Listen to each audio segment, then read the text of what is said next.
আসসালামু আলাইকুম সুপ্রিয় দর্শক। এবার বিএনপির অভিযোগের পর জামাত, এনসিপি সহ 4 দলকে ইসির সতর্কবার্তা। প্রিয় দর্শক, আপনারা জানেন নির্বাচনী তফসিল ঘোষণার পর থেকে সম্ভাব্য প্রার্থী যারা রয়েছেন তাদের সবাইকে নির্বাচন কমিশনের পক্ষ থেকে কোনো ধরনের প্রচারণা না চালানোর কথা বললেও কিংবা প্রচারণা চালাতে নিষেধ করলেও আমরা দেখতে পাচ্ছি মাঠে ঘাটে যেখানেই যাচ্ছি সেখানে বিএনপির, জামাত ইসলামী বলেন, বিএনপি বলেন, এনসিপি বলেন, তার পাশাপাশি মোট কথায় যারা সম্ভাব্য প্রার্থী হয়েছেন তারা সবাই নিজ নিজ এলাকায় নির্বাচনী অঘোষিত প্রচারণা চালাচ্ছেন। তবে সবাই যদিও বিভিন্ন ধরনের স্লোগান বাদ দিয়ে এমনি সাধারণ জনগণের কাছে মেশার চেষ্টা করছেন। প্রতিনিয়ত সবার ধারে ধারে যাচ্ছেন ভোট চাইতে এবং সবার সাথে কৌশল বিনিময় করছেন। সেক্ষেত্রে বাদ যাচ্ছে না কেউই। কিন্তু বিএনপির আনুষ্ঠানিক অভিযোগের পর এবার জামাত, এনসিপি ও 4 দলকে নির্বাচনী প্রচারণার সতর্কবার্তা দিয়েছেন।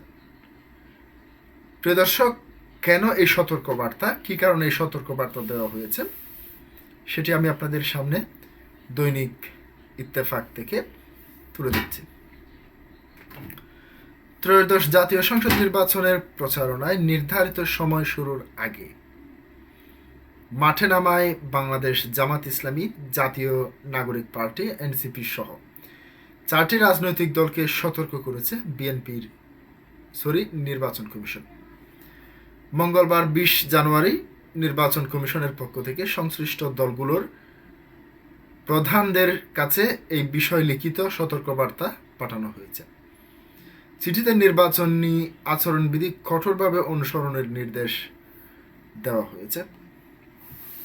ইসির সতর্কবার্তা পাওয়া দলগুলো হচ্ছে বাংলাদেশ জামাত ইসলামী, জাতীয় নাগরিক পার্টি, এনসিপি, ইসলামী আন্দোলন বাংলাদেশ, বাংলাদেশ খেলাফতে মজলিস। ইসি সূত্র জানায়, বিএনপির পক্ষ থেকে প্রধান নির্বাচন কমিশন ইসি বারবার একটি লিখিত অভিযোগ দাখিল করা হয়। অভিযোগে বলা হয়, 21 জানুয়ারির আগে সব ধরনের নির্বাচনী প্রচারণা নিষিদ্ধ থাকা সত্ত্বেও এসব দল আচরণবিধি লঙ্ঘন করে প্রচারণা চালিয়েছে। পর্যালোচনায় অভিযোগের সত্যতা পাওয়ায় নির্বাচন কমিশনের বিষয়টি রাজনৈতিক দল ও প্রার্থীর আচরণবিধি 2025 এর 18 নম্বর বিধির সুষ্ঠু লঙ্ঘন হিসেবে উল্লেখ করে দলগুলোর প্রধানদের সতর্ক করার সিদ্ধান্ত নেয়। ইসির পাঠানো চিঠিতে বলা হয়, নির্ধারিত সময়ের আগে যে কোনো ধরনের নির্বাচনী প্রচারণা আইন বহির্ভূত, তাই 21 জানুয়ারির পূর্বে সব ধরনের প্রচারণার কার্যক্রম থেকে বিরত থাকার জন্য সংশ্লিষ্ট রাজনৈতিক দলের প্রধান ও দায়িত্বশীল ব্যক্তিদের নির্দেশ দেওয়া হলো। ঘোষিত তফসিল অনুযায়ী আগামী 12 ফেব্রুয়ারি জাতীয় সংসদ নির্বাচন অনুষ্ঠিত হবে। আচরণবিধির অনুসারে নির্দিষ্ট সময়ের আগে গণসংযোগ বা প্রচারণা চালানো নিষিদ্ধ। নির্বাচন কমিশন স্পষ্ট করেছে, ভবিষ্যতে এ ধরনের আচরণবিধি লঙ্ঘন হলে সংশ্লিষ্ট দল বা প্রার্থীর বিরুদ্ধে কঠোর আইনি ব্যবস্থা নেওয়া হবে। প্রিয় দর্শক, আজকে পর্যন্তই। আসসালামু আলাইকুম ওয়া রাহমাতুল্লাহ।